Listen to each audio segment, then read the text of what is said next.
ആയാലോ സുഹൃത്തുക്കളെ, കേരളത്തിൽ ഇപ്പൊ ഇല്ലേ മുസ്ലിം മുഖ്യമന്ത്രികൾ. ഇപ്പോ നെക്സ്റ്റ് ഇലക്ഷൻ കഴിഞ്ഞാൽ മുസ്ലിം മുഖ്യമന്ത്രി ആണെന്നാ പറയുന്നത്. നിങ്ങൾ കേൾക്കണോട്ടാ, മൊത്തം കേൾക്കണം. മുസ്ലിം മുഖ്യമന്ത്രി കേരളത്തിൽ. ഇനിയിപ്പോ അടുത്ത മുഖ്യമന്ത്രി സ്ഥാനാർത്ഥിയായിട്ട് ഒരു മുസ്ലിം മുഖ്യമന്ത്രി എന്നുള്ള ഏറ്റവും പ്രകോപനപരമായ ഒരു നിലപാടിലേക്ക് CPM പോകുമെന്നുള്ളതാണ് എന്റെ എപ്പോഴത്തെയും വിലയിരുത്തൽ. ഇപ്പോഴും അത് തന്നെയാണ് ഞാൻ വിലയിരുത്തുന്നത്. ഇനി മലയാള നാടിന് ഒരു മുസ്ലിം മുഖ്യമന്ത്രി എന്നുള്ള ഒരു മുദ്രാവാക്യത്തിലേക്ക് പതിയെ CPM പോകും. ഒരു മുസ്ലിം മുഖ്യമന്ത്രി ആയാൽ എന്താണ് സംഭവം, എന്താ കുഴപ്പം എന്താണേ? കേരളത്തിൽ ശ്രീകൃഷ്ണ ജയന്തി പബ്ലിക് ഹോളിഡേ ആണ്.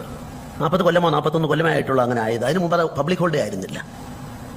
ഇത് പബ്ലിക് ഹോളിഡേ ആക്കാൻ ഏതോ 1-2 കത്തുകൾ കിട്ടിയപ്പോൾ, നിവേദനം കിട്ടിയപ്പോൾ CH മുഹമ്മദ് തീരുമാനിക്കുകയായിരുന്നു.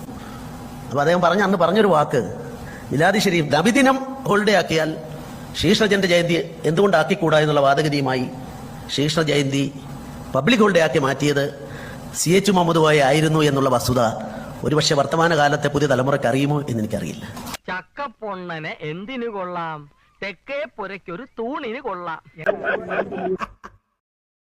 മുസ്ലിം മുഖ്യമന്ത്രി ആയാൽ ആർക്കാണ് പ്രശ്നം? ഒരാൾക്ക് പ്രശ്നമില്ല. ഈ സംഘികൾക്ക് എന്താണ് ഇത്രയും പ്രശ്നമെന്ന് അറിയുന്നില്ല. കേരളത്തിൽ നെക്സ്റ്റ് മുസ്ലിം മുഖ്യമന്ത്രി ഇപ്പോഴേ പറയാൻ